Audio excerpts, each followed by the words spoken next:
अल्हम्दुलिल्लाह नहमदुहु व नसल्ली अला रसूलिहिल करीम। अम्मा बाद।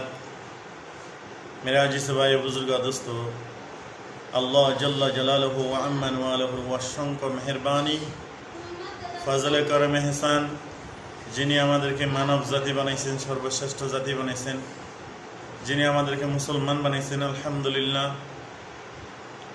আল্লাহ তাআলা যেরকম 850 কোটির মানব জাতির রব, আল্লাহ শুধু মুসলমানদের একা নয়, খ্রিস্টানদেরও, বৌদ্ধদেরও, ইহুদিরও, হিন্দুদেরও, সমস্ত মানব জাতির হলো আল্লাহ। যে আল্লাহ তাআলার হুকুম মাইনা চলবে, নবীর তরিকা অনুযায়ী চলবে, তারাই একমাত্র সফল পাইবে, কামিয়াব হবে। যে আল্লাহ তাআলার হুকুম অনুযায়ী চলবে না, নবীর তরিকা অনুযায়ী চলবে না, তারা নাকাম হবে, তারা ধ্বংস হবে,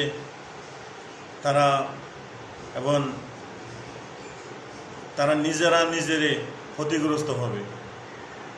এই জন্য আল্লাহ তাআলা বলছেন, ওয়াল আসরি ইন্নাল ইনসানা লাফি হুসর ইল্লাল্লাযীনা আমানু ওয়া আমিলুস সালিহাতি ওয়া তাওয়াসাউ বিল হক ওয়া তাওয়াসাউ বিস সাবর।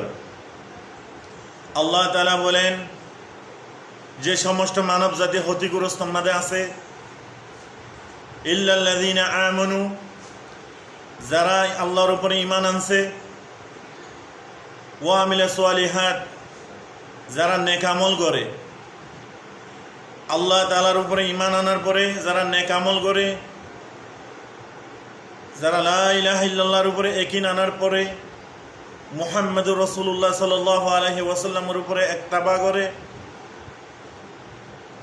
তারা ব্যতীত আর সমস্ত মানুষ ক্ষতিগ্রস্ত মানে আছে। ইল্লাল্লাযীনা আমানু ওয়া আমিলুস সালিহাতি ওয়া তাওয়াসাউ বিল হক, যারা হকের সাথে আছে, যারা সত্যর রশিকে মজবুতের সাথে ধরিয়ে আছে, যত কষ্ট হোক, যত পেরেশানি হোক, শান্তি হোক অশান্তি হোক, সুস্থ হোক অসুস্থ হোক, সর্বহালতে ইসলামের গুরুত্বপূর্ণ আমলগুলোকে এবং নিয়মিত আদায় করে। ওয়া তাওয়াসাউ বিস সাবর, যত কষ্ট হোক না কেন সবর করে, আল্লাহর জন্য, রসুলের জন্য, দ্বীনের জন্য এবং